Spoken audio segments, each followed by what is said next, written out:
여러분은 고향을 떠올리면 어떤 느낌이 드십니까? 따뜻함, 포근함, 그리움 같은 여러 가지 느낌이 드실 겁니다. 제가 지금 살고 있는 집에서 한 10분 정도 거리에 제가 태어난 집이 있습니다. 그 동네가 이제 제 고향인 거죠.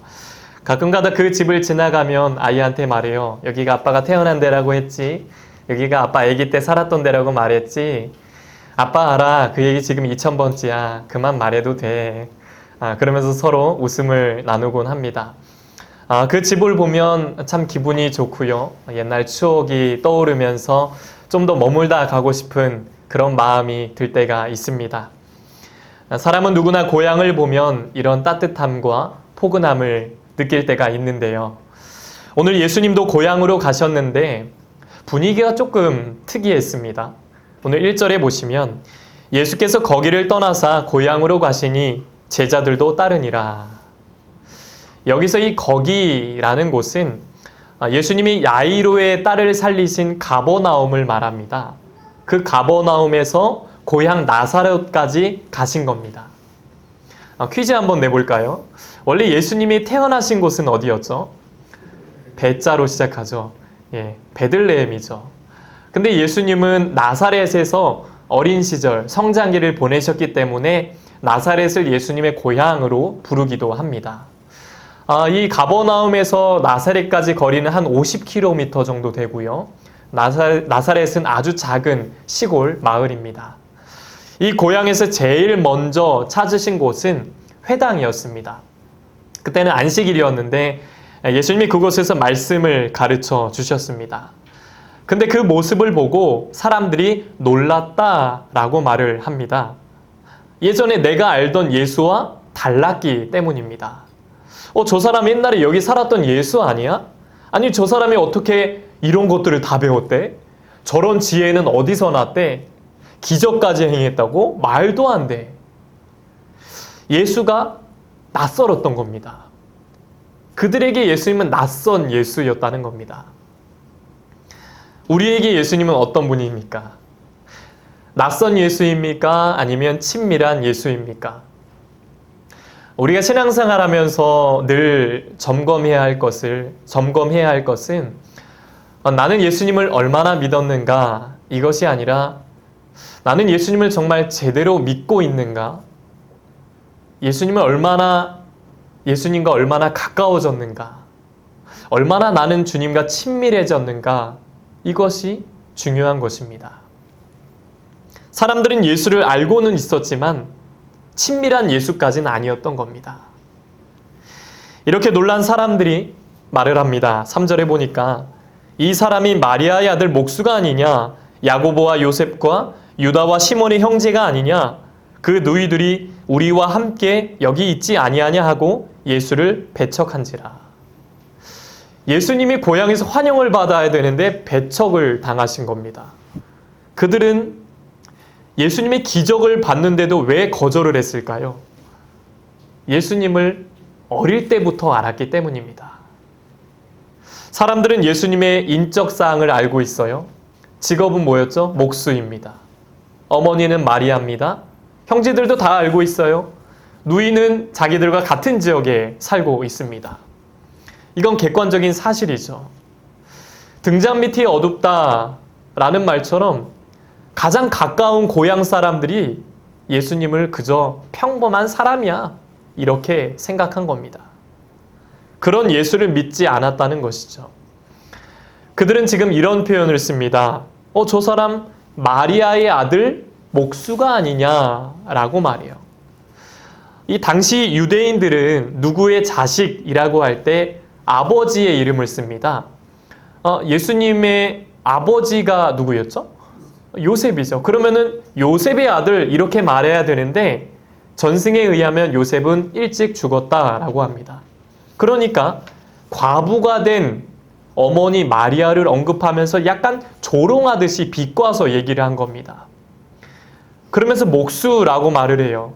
요즘에야 목수가 굉장히 고급 전문가지만 당시에는 천한 직업이었습니다. 그들은 조롱과 멸시의 시선으로 예수님을 바라본 것입니다. 예수님에 대한 편견을 극복하지 못한 것입니다. 오늘 이들의 반응을 보고 예수님은 마음이 어떠셨을까요? 주님은 그들에게 말씀하십니다. 4절에 보니까 예수께서 그들에게 이르시되 선지자가 자기 고향과 자기 친척과 자기 집 외에서는 존경을 받지 못함이 없느니라 하시며, 예수님은 존경받지 못하셨습니다. 서양 속담에 친밀함은 오히려 경멸을 낳는다라는 말이 있습니다. 친밀함은 오히려 경멸을 낳는다. 가까워지면 가까워질수록 더 예의와 존경심이 없어진다는 것입니다.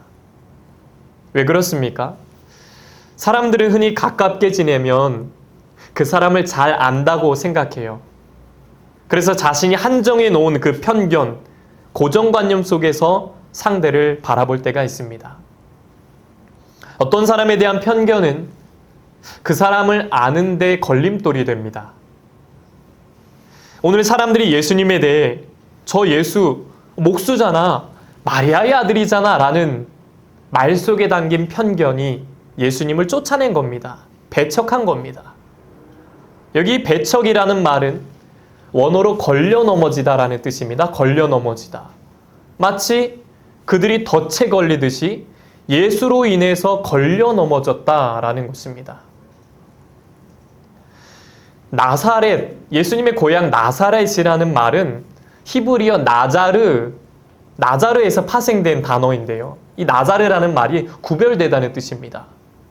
구별된 마을, 아주 귀한 이름을 가진 마을이었지만 예수님을 메시아, 구원자로 보는 구별된 눈은 없었던 것입니다. 사도 바울이 다메섹 도상에서 예수님을 만난 뒤에 눈이 보이지 않게 됐습니다. 그러자 이후에 제자 아나니아가 가서 바울에게 안수를 했을 때 다시 보게 됐다라고 말하죠. 성경은 눈에서 비늘 같은 것이 벗겨져서 보게 됐다라는 표현을 씁니다. 사도행전 9장 18절에 보니까 즉시 사울의 눈에서 비늘 같은 것이 벗어져 다시 보게 된지라. 나사렛 사람들에겐 구원자 예수를 보지 못하는 비늘이 씌워져 있던 것입니다. 이처럼 봐야 할 것을 보지 못하는 영적 비늘이 혹시 우리 눈에 씌워져 있는 건 아닌지 돌아봅니다. 내 편견과 내가 갖고 있는 고정관념 때문에 예수님을 혹시 제대로 믿지 못하는 건 아닌가? 내 편견 때문에 주변 사람들에게 상처를 주고 살진 않았는가? 우리는 늘 편견을 갖고 살아갑니다. 교회를 오래 다니면 다닐수록 교회를 다 알고 있다고 생각을 해요. 나만의 교회론이 있습니다. 지금까지의 교회의 역사를 보면서 교회가 세상에 어떤 영향력을 끼쳐왔는지, 성도들이 어떻게 믿음을 지켜왔는지, 어떤 기도와 간절함으로 교회를 여기까지 이끌고 왔는지에 대한 그런 교회론이 아니라 내가 알고 있는 형식, 울타리 안에서 교회를 평가하고 내가 원하는 교회의 상을 제시할 때가 우리에겐 있습니다.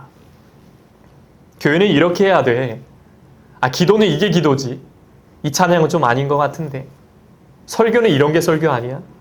목회는 이렇게 해야지. 성도는 이렇게 섬겨야지 라는 편견이 우리 안에 자리 잡을 때가 있다는 겁니다.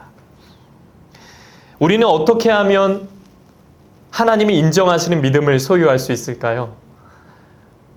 예수님에 대한 선입견과 편견을 극복해야 합니다. 믿음 생활에 도움되지 않는 편견은 내려놔야 하는 것입니다. 우리가 매주 예배 때마다 은혜와 회복을 경험하려면 이전 것은 지나갔으니 보라 새 것이 되었도다 라는 말씀처럼 늘 새로운 마음으로 주님 앞에 나아가야 합니다. 오늘도 새로운 마음으로 예배를 나아가는 것입니다. 마치 어린아이 같은 마음이 있어야 합니다. 아이들을 보면요, 뭔가 잘못해서 부모한테 혼이 납니다. 그럼 막 울어요. 잘못했다고 용서해달라고. 그렇게 잠들어요. 그럼 부모는 마음이 아프죠. 아유, 얘가 속상했을 텐데 내일은 좀 안아줘야겠다. 그렇게 아침을 맞이하면 아이는 언제 그랬냐는 듯이 다 까먹어요. 그냥 싱글벙글 그냥 좋아요. 새로운 마음으로 또 하루를 시작합니다. 그런 어린아이 같은 새로운 순수한 마음으로 주님 앞에 나아가야 한다라는 것입니다. 이 성경은요, 변하지 않습니다. 그렇죠? 이거 늘 똑같은 말씀이에요. 변한 게 하나도 없어요. 우리에게 필요한 것은 주님 오늘 이 말씀 안에 나에게 주시는 새로운 은혜가 있음을 믿습니다. 그 은혜를 채워 주시옵소서 기도해야 합니다. 오늘 예수님은 고향에서 환영받지 못한 것을 안타까워하셨습니다. 그것은 믿음의 능력, 축복으로까지 연결되었습니다. 그들은 예수님에 대한 불신과 배척으로 주님을 통해 펼쳐지는 복을 놓치게 된 것입니다. 오늘 5절에 보니까 거기서는 아무 권능도 행하실 수 없어 다만 소수의 병자에게 안수하여 고치실 뿐이었고 믿음을 가진 소수만 고침을 받았다라는 것입니다. 이 말씀을 NIV 영어 성경으로 보면 이해가 좀 더 쉬운데요. 5절을 영어로 보면 이렇게 됩니다. 굳이 읽진 않을게요. 읽을 수는 있는데. 여기 쿠드낫이란 표현이 저기 C라고 돼 있죠. 쿠드낫. 이게 할 수 없었다는 뜻입니다. 할 수 없었다. 하지 않았다가 아니라 할 수 없었다. 능력을 행할 수가 없었다. 내가 하지 않은 게 아니야. 능력을 행할 수가 없었다는 겁니다. 나사렛 사람들이 예수님을 믿지 않고 배척했기 때문에 그 불신이 주님의 능력을 제한한 것입니다. 하나님은 전능하신 분입니다. 그러나 우리 믿음의 제한을 받으십니다. 어떻게 하면 하나님을 기쁘시게 해드릴 수 있을까요? 어떻게 하면 하나님이 내 삶 속에서 역사하실 수 있을까요? 믿음입니다. 믿음. 히브리서 11장 6절 말씀, 잘 아시는 말씀인데요. 우리 함께 읽어보겠습니다. 시작. 믿음이 없이는 하나님을 기쁘시게 하지 못하나니 하나님께 나아가는 자는 반드시 그가 계신 것과 또한 그가 자기를 찾는 자들에게 상 주시는 이심을 믿어야 할지니라. 아멘. 믿어야 할지니라. 믿음이 있을 때 주님은 기뻐하십니다. 믿음이 있을 때 주님은 역사하십니다. 앞에 5장에서도 주님이 계속 강조하신 건 무엇이었습니까? 믿음입니다. 주님의 옷자락만 만져도 난 나을 줄 믿습니다. 라는 혈루증 여인의 믿음. 야이로는 딸이 죽어서 너무 두려웠지만 그래도 결국 끝까지 붙들었더니 부어주셨던 달리다굼의 은혜. 소녀야 일어나라. 주님은 끊임없이 믿음을 요구하십니다. 늘 믿음을 요구하세요.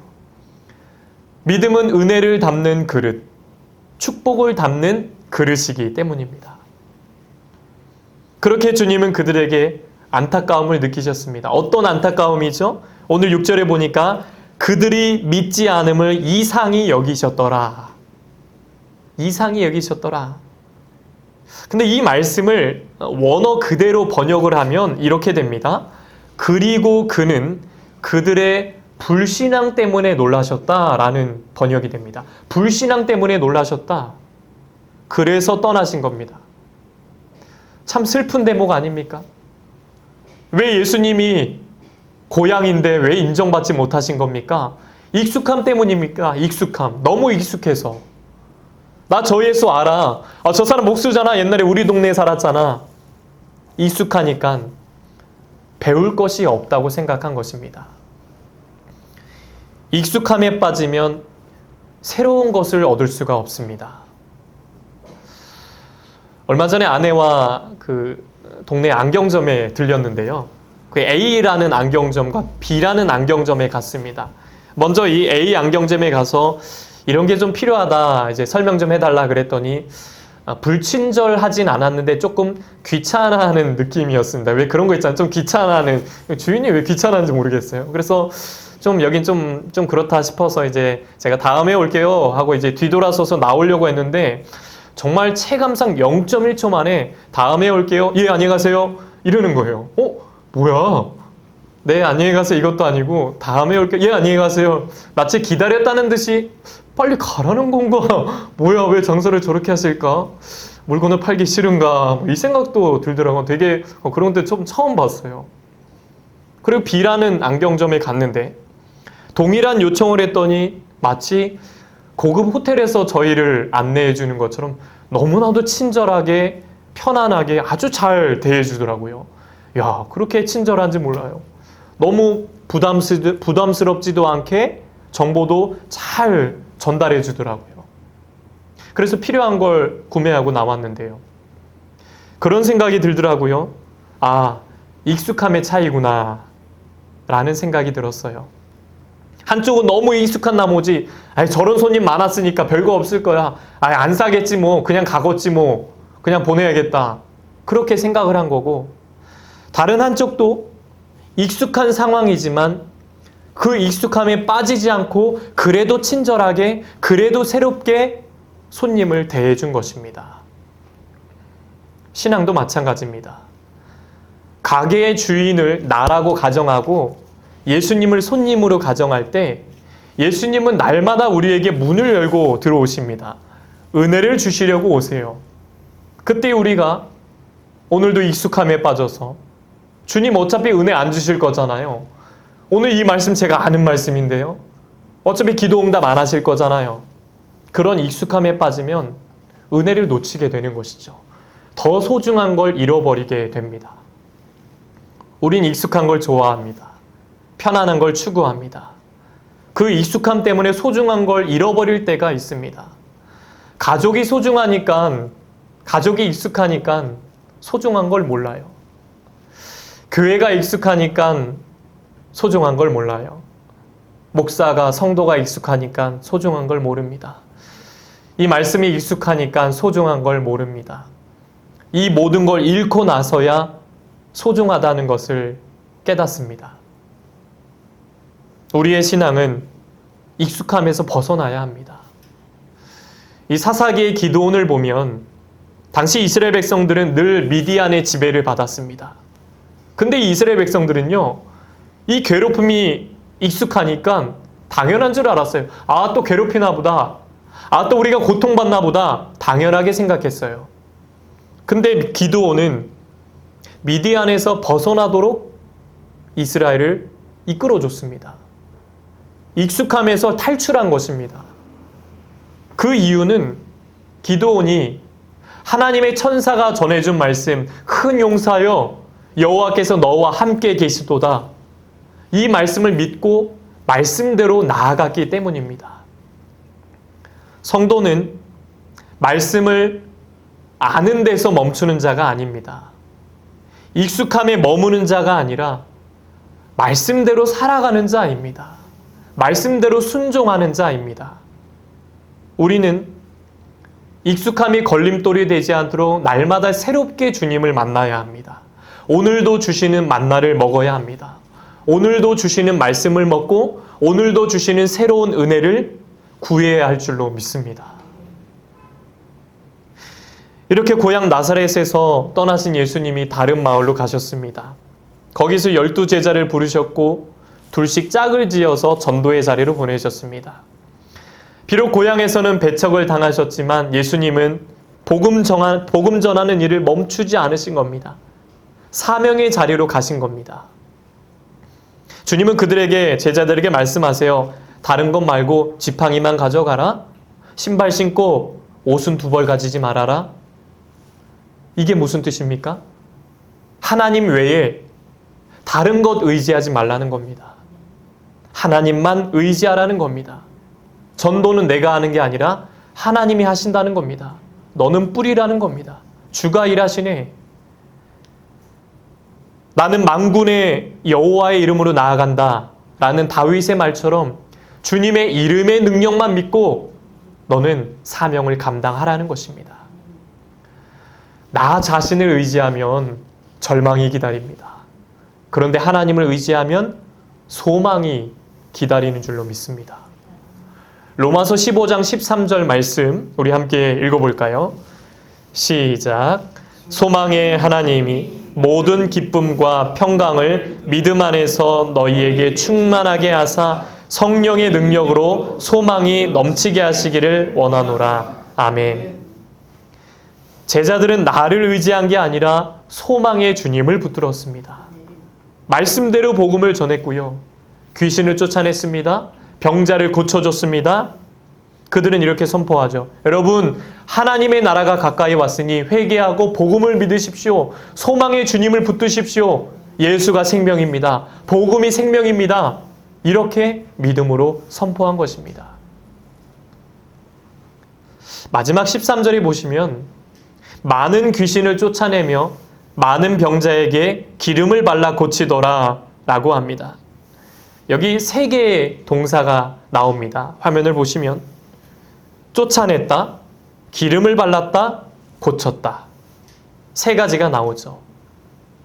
이 세 가지 모두 미완료 과거 시제입니다. 그러니까 이 말은 제자들이 한 번만 사역한 게 아니라 이런 역사들이 끊이지 않고 계속 이어졌다는 것입니다. 익숙한 주님의 말씀이었지만 제자들은 그 익숙함 안에서 특별함을 찾은 것입니다. 그러자 특별한 역사, 새로운 은혜들이 계속 끊임없이 이어졌다는 것입니다. 영국의 위대한 설교자였던 찰스 스펄전 목사님이 어느 날 이렇게 설교 준비를 하다가 갑자기 눈물을 흘렸어요. 옆에 있던 사모님이 물어요. 여보, 왜 울어요? 목사님은 말합니다. 예수님의 십자가를 생각해도 더 이상 눈물이 나지 않는 내 자신이 너무 부끄러워서 그래요.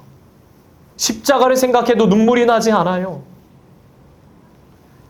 목사님은 십자가의 감격을 잃어버린 자신의 모습이 너무 괴로워서 흐느껴 울 수밖에 없던 겁니다. 십자가가 너무 익숙하니까, 늘 걸려있으니까 예수 늘 너무 익숙해. 늘 들어왔어. 2000년 동안 끊임없이 들어왔어. 익숙하니까 이게 특별하게 다가오지 않았던 겁니다. 눈물이 날 수밖에 없는 것이죠. 많은 사람들이 익숙함의 함정에 빠집니다. 익숙하니까 신앙도 무뎌지고 믿음도 무뎌집니다. 심지어 십자가도 무뎌집니다. 칼을 잘 갈아야 쓸 수 있듯이 내 믿음도 늘 갈고 닦아야 합니다. 정체돼서는 안 됩니다. 갈아야 합니다. 말씀으로 단련하고 점검하고 기도로 훈련해야 합니다. 우린 익숙함에서 벗어날 줄 알아야 합니다. 의지가 필요합니다. 익숙함 안에서 특별함을 찾을 줄 알아야 합니다. 태초에 하나님이 천지를 창조하시니라. 익숙한 말씀이지만 만물의 주인, 나의 주인이신 하나님을 경외할 줄 아는 특별함. 예수님이 나를 위해 십자가에 달리셨다. 익숙하지만 내가 주를 위해 살아야 할 특별한 이유, 발견할 줄 알아야 합니다. 나사렛 사람들이 예수라는 익숙함에서 특별함을 발견했다면 그들은 주님을 받아들였을 겁니다. 능력을 경험했을 겁니다. 우리는 늘 품어야 합니다. 고린도후서 6장 2절에 보라 지금은 은혜 받을 만한 때요 보라 지금은 구원의 날이로다. 익숙한 신앙의 환경이지만 오늘도 여전히 똑같은 예배를 드리지만 지금은 은혜 받을 만한 때입니다. 똑같은 기도를 드리지만 지금은 응답 받을 만한 때입니다. 주님은 나사렛 사람들을 떠나셨지만 저와 여러분을 떠나지 않으시길 바랍니다. 지금도 살아계셔서 함께 하실 줄로 믿습니다. 은혜를 떠나보내지 말고 받아서 충전하시길 바랍니다. 우리의 신앙이 익숙함 안에서 특별함을 발견할 줄 아는 신앙이 되길 간절히 소망합니다. 20세기 최고의 강해 설교자 마틴 로이드 존스 목사님이 돌아온 탕자 이야기하시죠. 그 탕자의 비유에서 이렇게 말했습니다. 사람이 조금 배고프면 돼지우리를 찾지만 정말 배고프면 아버지를 찾는다. 정말 배고프면 아버지를 찾는다. 인간의 마음을 채울 수 있는 분은 하나님 아버지밖에 없습니다. 우리의 마음은 지금 무엇을 채우고 있습니까? 주님이 되어야 합니다. 익숙함 속에서 오늘도 주시는 능력으로 채우고 오늘도 주시는 새로운 은혜로 채우시길 바랍니다. 매주 드리는 이 예배가 새로운 예배, 특별한 예배가 되길 바랍니다. 특별한 말씀, 특별한 기도, 특별한 찬양, 특별한 예물, 특별한 봉사가 되시길 바랍니다. 신앙의 익숙함 안에서 특별한 주님의 은혜를 발견하시길 소망합니다. 이렇게 날마다 새롭게 부어주시는 은혜로 그 은혜를 늘 받아서 이 험한 세상을 믿음으로 승리하며 사는 저와 여러분 되시길 주님의 이름으로 간절히 축복합니다. 하나님 아버지, 우리의 신앙이 익숙함의 함정에 빠지지 않길 원합니다. 익숙한 신앙생활 안에서 특별함을 발견하게 하여 주옵소서. 매주 드리는 예배가 특별한 예배 되게 하시고 특별한 말씀, 특별한 기도, 특별한 예물, 특별한 봉사, 그래서 날마다 특별한 은혜를 경험하게 하여 주옵소서. 주님을 생각하며 눈물이 회복되게 하시고 십자가를 생각하며 눈물이 회복되게 하시고 감사가 넘치게 하시고 주님의 영광을 위해 살아가도록 도와주옵소서. 주님 부르시는 그날까지 새롭게 부어주신 은혜를 공급받으며 승리의 삶을 살아가도록 축복하여 주시옵소서. 이제는 우리 주 예수 그리스도의 은혜와 하나님 아버지의 넘치는 사랑하심과 성령의 가망없는 역사 교통하심이 신앙의 익숙함 안에서 특별한 은혜를 발견해서 그 은혜로 승리의 삶을 살기 원하는 씨앗의 성도들과 가정과 자녀들과 일터 위에 이제부터 영원토록 함께 하시기를 간절히 축원하옵나이다. 아멘.